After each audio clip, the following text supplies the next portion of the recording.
अगर मैं आपसे कहूँ कि आप अपनी लाइफ के क्रिएटर खुद हो, तो क्या आप इस बात को मानोगे?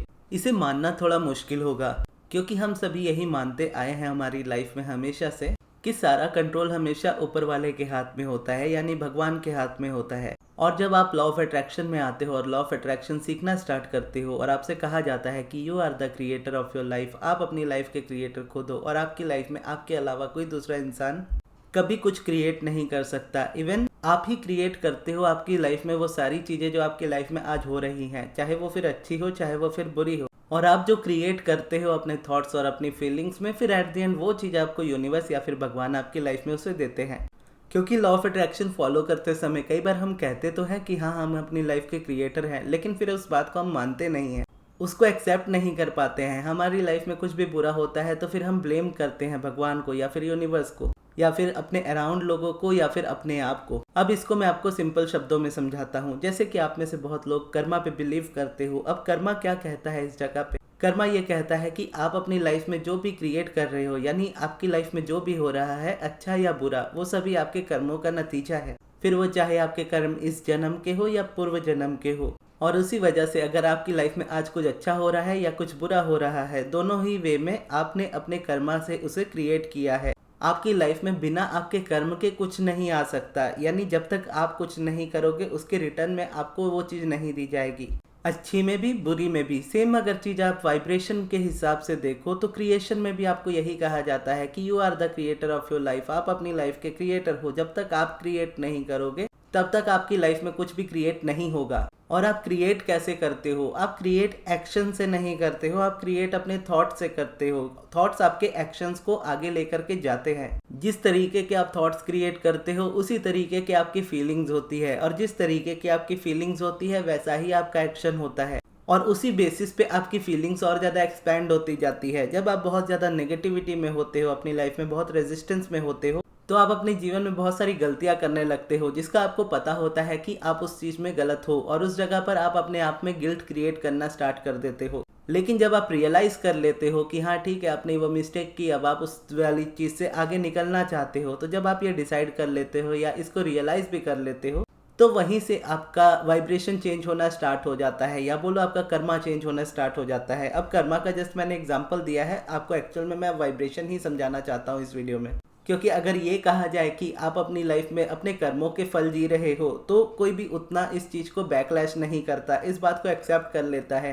क्योंकि ये हमारा बचपन का बिलीफ कहीं ना कहीं रहा है, हमें शुरू से ही इसी बारे में बताया गया है, तो इसीलिए हम इस बात को ज़्यादा एक्सेप्ट करते हैं। लेकिन अगर सेम बात किसी दूसरे वे में प्रेजेंट की जाए, जैसे लॉ ऑफ अट्रैक्शन के वे में आपको बताया जाए कि आप अपनी लाइफ के क्रिएटर हो और आप अपनी लाइफ में सारी चीज़ें अपने हिसाब से क्रिएट कर सकते हो, तो उस बात को लोग बहुत ज़्यादा बैकलैश करते हैं। जबकि बात देखा जाए तो दोनों जगह पे सेम ही है। एक जगह पे आपको कहा जा रहा है कि आपके कर्म ही आपकी लाइफ की रियलिटी बनाते हैं, और अगर आपको आपकी रियलिटी नहीं पसंद है तो अपने कर्मों को सही कर लो, आपकी रियलिटी सही हो जाएगी। दूसरी तरफ कहते हैं कि आप अपनी लाइफ में अच्छा बुरा सब कुछ अपने आप ही अट्रैक्ट करते हो। अगर आपको कुछ अच्छा आपकी लाइफ में नहीं लग रहा है तो अपने थॉट्स को चेंज कर लो, आपकी अट्रैक्शंस चेंज हो जाएंगी आपकी लाइफ में। तो इसीलिए कहा जाता है कि you are the creator of your life. और जब आप अपनी लाइफ में क्रिएशन करना स्टार्ट करते हो ना, तो ज़रूरी नहीं होता कि आप हमेशा स्पेसिफिक क्रिएशंस ही करो, यानी आपको हमेशा पता ही हो कि आप क्या क्रिएट करना चाहते हो। क्योंकि आप हर चीज़ों को इतना मॉनिटर नहीं कर पाते हो। आपको एक आइडिया होता है कि मुझे मेरी लाइफ किस तरीके की चाहिए, किस तरीके की मेरी लाइफ ओवरऑल होनी चाहिए, ये आपको पता होता है। यानी जब आप अपनी लाइफ में कुछ, फॉर एग्जाम्पल आप अपना लविंग पार्टनर, अपना लाइफ पार्टनर अट्रैक्ट करना चाहते हो, तो आप उस पर्सन को नहीं जानते हो कि किस पर्सन को आप अट्रैक्ट करने वाले हो। आप उस तरह की क्वालिटीज़ को अट्रैक्ट करने की कोशिश करते हो। आप वो लिस्ट बनाते हो कि मुझे इस तरीके का पार्टनर मेरी लाइफ में चाहिए, और फिर उसके अराउंड, यानी उसके बाद जो भी लोग आपके अराउंड होते हैं उनमें आप इन चीज़ों को देखते हो कि आपकी लिस्ट में कौन सी चीज़ मैच करती है उस पर्सन से।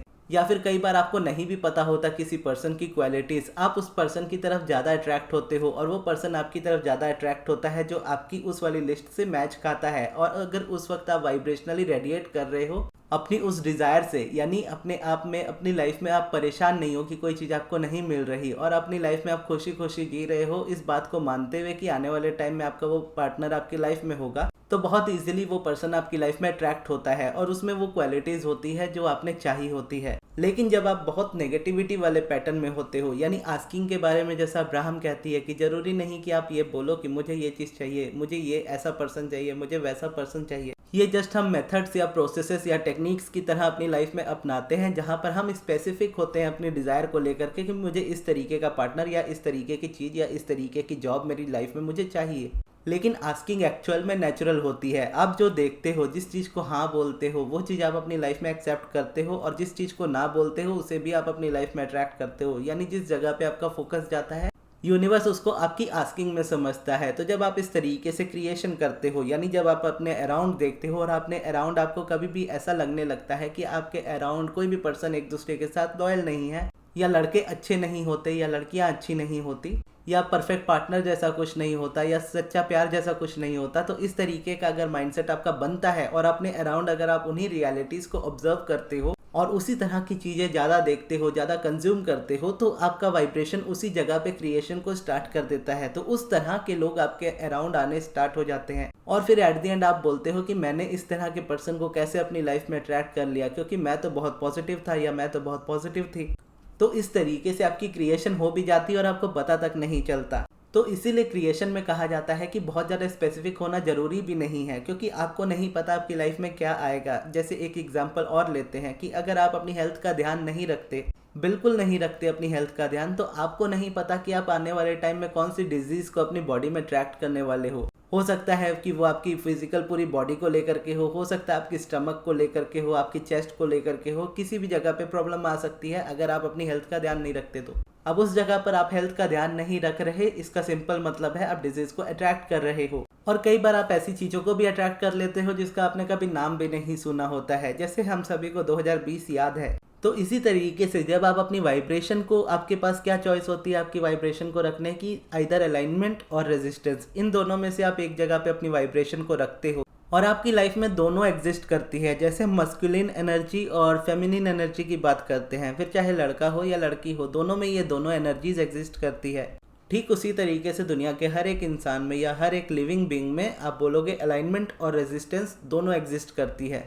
अब यहाँ पे होना क्या चाहिए, अलाइनमेंट ज़्यादा होनी चाहिए, रेजिस्टेंस कम होनी चाहिए, तब हम इसको बोलते हैं एनर्जी बैलेंस है। वहीं अगर दूसरी तरफ जैसे मैं फेमिनिन और मस्कुलिन एनर्जी की बात कर रहा था, तो वहाँ पे बैलेंस का मतलब होता है कि दोनों एनर्जी आपकी लाइफ में इक्वली एक्सेप्टेड हो या फिर इक्वली एक्टिवेटेड हो। लेकिन यहाँ पे अलाइनमेंट और रेजिस्टेंस में ऐसा होता है कि अलाइनमेंट ज़्यादा होनी चाहिए, रेजिस्टेंस कम होनी चाहिए। लेकिन मोस्टली लोगों की लाइफ में ऐसा होता है रेजिस्टेंस ज़्यादा है, अलाइनमेंट कम है। तो जब आपकी लाइफ में रेजिस्टेंस अलाइनमेंट से ज़्यादा बढ़ जाती है, तो आप अपनी लाइफ में कुछ भी अट्रैक्ट करते हो, जो भी अट्रैक्ट करते हो वो हमेशा बुरा होता है। खराब से खराब चीज़ें होती है, डेली बेसिस पे आप लेजीनेस के साथ उठते हो, डेली बेसिस पे आप हैवीनेस फील करते हो, आपकी लाइफ में स्ट्रेस, एंग्जाइटी, डिप्रेशन, ये सारी चीज़ें ज़्यादा होती है, आपके अराउंड नेगेटिविटी ज़्यादा होती है। फिर वो चाहे आपके घर में हो, आपके वर्क प्लेस पे हो, कहीं भी हो, कहीं पर आपके पैसे हमेशा ज़्यादा खर्च हो रहे होते हैं, आप हमेशा कोई ना कोई प्रॉब्लम में फंस रहे होते हो, आप हमेशा कुछ ना कुछ चीज़ों से डील कर रहे होते हो और अपनी लाइफ से पूरी तरह से तंग आ चुके होते हो। आपको समझ भी नहीं आ रहा होता कि आपको अपनी लाइफ में क्या करना चाहिए। मोस्टली लोगों की लाइफ इस तरीके की होती है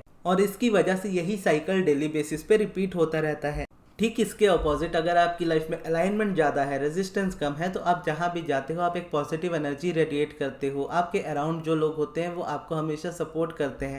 आप जॉब में होते हो तो आपको प्रमोशंस इजीली मिलते हैं, आपको काम में बहुत ज़्यादा प्रेशर नहीं लगता, आपके सभी काम आसानी से होते हैं, आपकी लाइफ में रिलेशंस अच्छे होते हैं, आपके अराउंड जो लोग होते हैं वो अच्छे होते हैं, या आप बहुत ज़्यादा वरी नहीं करते हो चीज़ों को लेकर के, क्योंकि आपके अराउंड वो चीज़ें होती ही बहुत कम है। आपके घर में भी खुशहाली होती है, आपको अपने वर्क प्लेस पे भी खुशहाली मिलती है और डे टू डे बेसिस पे भी आप अपनी लाइफ को बहुत अच्छे से एंजॉय कर रहे होते हो। और जो आपकी लाइफ में इजीली अट्रैक्ट हो रहा होता है डेली बेसिस पे, वो भी अच्छा होता है, एक सरप्राइजेस की तरह। जैसे नेगेटिविटी या रेजिस्टेंस में ऐसा होता है कि कुछ भी हो जाता है आपकी लाइफ में और वो हमेशा नेगेटिव होता है, ठीक उसी तरीके से अलाइनमेंट में भी आपकी लाइफ में कुछ भी होता है वो हमेशा पॉजिटिव होता है। तो आपका काम बस इतना होता है कि आपको अपने अंदर ये एनर्जी बैलेंस लेकर के आना है। क्योंकि डिज़ायर्स को लेकर के अब्राहम ये कहती हैं कि अब्राहम वो टीचर नहीं है कि जो आपने चेकलिस्ट बनाई है अपने डिज़ायर्स को लेकर के, जिसमें आपने 100 डिज़ायर्स रखी है और अब्राहम सारी डिज़ायर्स को चेक करते जाए कि ये कंप्लीट, ये कंप्लीट, ये कंप्लीट। यानी मान लीजिए आपके पास 100 डिज़ायर्स है, तो अब्राहम ये नहीं आपको सिखा रहे कि वो 100 की 100 आप कैसे रिलीज़ कर दो, यानी 100 की 100 मैनिफेस्ट कर लो, क्योंकि ये एक इम्पॉसिबल टास्क है। जैसा अब्राहम कहती है यानी 100 डिजायर्स को मैनिफेस्ट करना इम्पॉसिबल टास्क नहीं है। ये यूनिवर्स जो है ये एक्सपेंशन वाला यूनिवर्स है। यहाँ हर चीज़ें हमेशा एक्सपैंड हो रही है। जिस चीज़ पे आप फोकस करते हो वो चीज़ आपकी लाइफ में बढ़ती चली जाती है। तो जब आपका फोकस आपकी डिज़ायर्स की तरफ होता है, आपके पास लिस्ट होती है कि मेरे पास ये 100 डिज़ायर्स है या 10 डिज़ायर्स है या 5 डिज़ायर्स है, इसको मैनिफेस्ट करना है। तो जब आप उस 5, 10 या 100 डिज़ायर्स को मैनिफेस्ट कर लोगे तो आपकी डिज़ायर्स ख़त्म नहीं हो जाएंगी। यानी उस 100 डिज़ायर्स को कंप्लीट करने के बाद, मैनिफेस्ट करने के बाद आप ये नहीं बोलोगे कि हाँ ठीक है हो गया अब सब कुछ। उसके बाद आप क्या करोगे, अपने 100 डिज़ायर्स मैनिफेस्ट कर ली, अब और 100-200 डिज़ायर्स आपके पास आ गई कि अब मुझे ये भी मैनिफेस्ट करना है। आपने वो मैनिफेस्ट कर ली, उसके बाद और 1000 आ गई। क्योंकि जैसे जैसे आप एक के बाद एक डिज़ायर्स मैनिफेस्ट करते चले जाते हो, आपकी डिज़ायर्स भी बहुत ज़्यादा बढ़ने लगती है कि अब मुझे लाइफ में ये भी चाहिए वो भी चाहिए। तो इतनी सारी चीज़ें जब होने लगती है तो ऑब्वियस सी बात है कि आप सभी चीज़ों को एक साथ नहीं मैनिफेस्ट कर लेते। सबका टाइम होता है और हमेशा आप एक ऐसे स्टैंड पॉइंट पे होते हो जहाँ पर आपकी लाइफ में बहुत सारी चीज़ें मैनिफेस्ट नहीं हुई होती है। जैसे बचपन में हमारी डिज़ायर्स होती थी कि मुझे स्कूल में ये चीज़ चाहिए, या स्कूल में जाने के लिए मुझे ये चीज़ चाहिए, मुझे पॉकेट मनी में इतने पैसे चाहिए, मुझे इतने मार्क्स लाने हैं, मुझे क्लास में इस लड़की को इम्प्रेस करना है। तो इस तरीके की ही डिज़ायर्स आपकी उस स्कूल टाइम पे होती थी। या मुझे स्पोर्ट्स में अच्छा होना है, मुझे इस सब्जेक्ट में ज़्यादा अच्छा होना है। अब जब स्कूल आप पास आउट करने वाले थे, फिर एग्ज़ाम्स को लेकर के डिज़ायर थी कि मुझे अपनी 10th को फर्स्ट डिवीज़न के साथ स्कोर करना है, या मुझे 10th में इतने मार्क्स लाने हैं और उसके बाद इस कॉलेज में जाना है। फिर उस कॉलेज में भी पहुंच गए अपना एग्ज़ाम पास करके। तो जब कॉलेज में आ गए तो अब यहाँ पे स्ट्रीम भी आपने चूज़ किया कि मुझे साइंस लेना है, कॉमर्स लेना है, आर्ट्स लेना है। उसके हिसाब से आपने पढ़ाई करनी स्टार्ट की। अब वहाँ से आप जब स्टार्ट हुए तो फिर आपने नेक्स्ट सोचा कि अब इसके बाद मुझे क्या करना है, मुझे ग्रेजुएशन करनी है या मुझे डिप्लोमा करना है या कुछ भी करना है। तो जब आप स्कूल में थे, स्कूल के बाद आप कॉलेज की डिज़ायर कर रहे थे, यानी 11th-12th की डिज़ायर कर रहे थे जहाँ पर आप स्ट्रीम चूज़ करोगे। वहाँ पर आप ये नहीं सोच रहे थे कि मुझे आगे जाके ग्रेजुएशन ही करनी है। हालांकि कई लोगों का प्लान होता है एक साथ जो बहुत लंबे लंबे गोल्स बनाते हैं, लेकिन मोस्ट ऑफ द टाइम लोग ऐसे ही होते हैं जो बहुत ज़्यादा गोल्स एक साथ नहीं बनाते हैं। उनका लिमिटेड गोल होता है अपने अराउंड कि अभी मुझे ये करना है, बाकी का बाद में देख लेंगे। तो बेसिकली क्या मैं आपको समझाना चाह रहा हूँ कि जब आप 9-10 में होते हो या जब आप स्कूल में होते हो तो आपकी डिज़ायर स्कूल वाली होती है। फिर जब आप कॉलेज में पहुँचते हो तो आपकी डिज़ायर कॉलेज वाली होती है। आप स्कूल में ही अपने कॉलेज वाली डिज़ायर्स को मैनिफेस्ट नहीं कर लेते, या कॉलेज में जब आप पढ़ाई कर रहे होते हो तब आप जॉब नहीं कर रहे होते। जॉब के लिए आपका माइंड होता है कि हाँ आने वाले टाइम में मुझे जॉब मिलेगी, तो वो आने वाले टाइम में आपको मिलती है। तो इसी तरीके से क्या होता है कि आप हमेशा सेंटर में होते हो, जहाँ पर आपके पास जो भी डिज़ायर आती है, डिज़ायर का आना मतलब उस चीज़ का आपकी लाइफ में एग्जिस्ट ना करना होता है। यानी आप डिज़ायर कर रहे हो क्योंकि वो चीज़ आपकी लाइफ में नहीं है। लेकिन अगर वो चीज़ आपकी लाइफ में नहीं है और उस बात को लेकर के आप बहुत ज़्यादा परेशान हो कि ये चीज़ मेरी लाइफ में क्यों नहीं है, तो आप रेजिस्टेंस अपनी लाइफ में क्रिएट कर रहे हो। लेकिन जब आप खुश हो आपकी लाइफ में इस बात को लेकर के कि चाहे कोई चीज़ आए या ना आए मैं खुश हूँ, या मुझे पता है कि आने वाले टाइम में ये सारी चीज़ें मेरे पास होंगी, और इस बात को लेकर के भी आप सेटिस्फाइड हो, तो आप एक अलाइनमेंट में हो और आने वाले टाइम में फ्लो के साथ आपकी लाइफ की सारी चीज़ें एक बार एक कंप्लीट होती चली जाती है। जैसे आप कुछ करो या ना करो आपकी उम्र बढ़ती चली जाएगी, कैलेंडर बदलते चले जाएंगे। लेकिन क्या है, आपको उम्र के साथ साथ स्ट्रेस बढ़ाना नहीं है, आपको उम्र के साथ साथ अपना एंजॉयमेंट बढ़ाते जाना है। तो ये चीज़ एक्चुअल में अलाइनमेंट होती है, लेकिन होता इसका अपोजिट है। जैसे जैसे हम बड़े हो रहे होते हैं उतना ही हम अपनी लाइफ में स्ट्रेस क्रिएट कर रहे होते हैं, जो कि इसका अपोजिट हमें करना चाहिए। जैसे जैसे आप बड़े हो रहे हो आपको उसको रिलीज करते जाना है। तो बचपन में हमें मेडिटेशन वगैरह इन सारी चीज़ों की जरूरत नहीं होती थी। हम खेलते थे, आप अपनी लाइफ को एंजॉय करते थे, ड्राइंग करते थे या जो भी करते थे अपने हिसाब का जो हमें पसंद आता था, यानी अपने लिए जीते थे, खुश रहते थे हमारी लाइफ में। लेकिन जैसे जैसे बड़े होते जाते हैं थोड़ा प्रैक्टिकलिटी की तरफ हम ज़्यादा मुड़ जाते हैं। लेकिन जब हम वापस से मेडिटेट करना स्टार्ट करते हैं या अपने बचपन वाले स्टेट को समझते हैं कि वो स्टेट जो एक्चुअल में थी वो एक्चुअल अलाइनमेंट की स्टेट थी और मुझे उसी तरीके का रहना है, फिर क्या होता है, फिर रेजिस्टेंस रिलीज होनी स्टार्ट हो जाती है। अब डेली रूटीन पे जब आप अपने माइंड को बहुत ज़्यादा प्रायोरिटी दे रहे होते हो, अपनी पीस को बहुत ज़्यादा प्रायोरिटी दे रहे होते हो, तो धीरे धीरे आपकी रेजिस्टेंस रिलीज होनी स्टार्ट होती है, आप अलाइंड होना स्टार्ट होते हो। तो आप बस इस वाइब्रेशन को क्रिएट कर सकते हो। इसके ऊपर आपके हाथ में बहुत सारी चीज़ें नहीं होती है, क्योंकि आगे जो मैनिफेस्ट होने वाला है वो आपके ऊपर नहीं है, वो यूनिवर्स आपको देगा जिस तरीके की वाइब्रेशन आपकी है उसके अकॉर्डिंग। क्योंकि जैसा कहा जाता है कि आपके अगर कोई कर्म बुरे हैं तो भगवान भी आपको नहीं बचा सकते, तो ठीक उसी तरीके से अगर आपकी वाइब्रेशन अपोजिट है आपकी डिज़ायर के, तो भगवान आपको कभी भी आपकी डिज़ायर आपकी लाइफ में नहीं देंगे। फिर चाहे आप उनको जितना भी प्रे कर लो, जितना भी गिड़गिड़ा लो, जितना भी परेशान हो लो, जितना भी ब्लेम कर लो।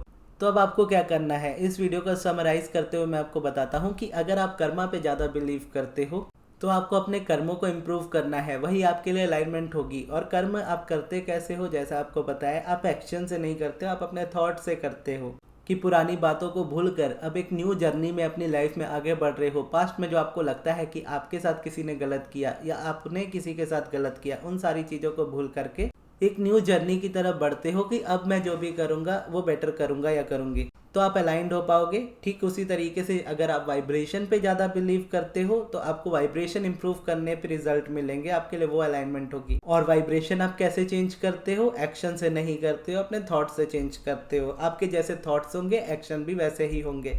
तो ये थी हमारी आज की वीडियो। आपको ये वीडियो कैसी लगी कमेंट्स में ज़रूर बताइएगा, और इस वीडियो को यहाँ तक देखने के लिए बहुत बहुत धन्यवाद।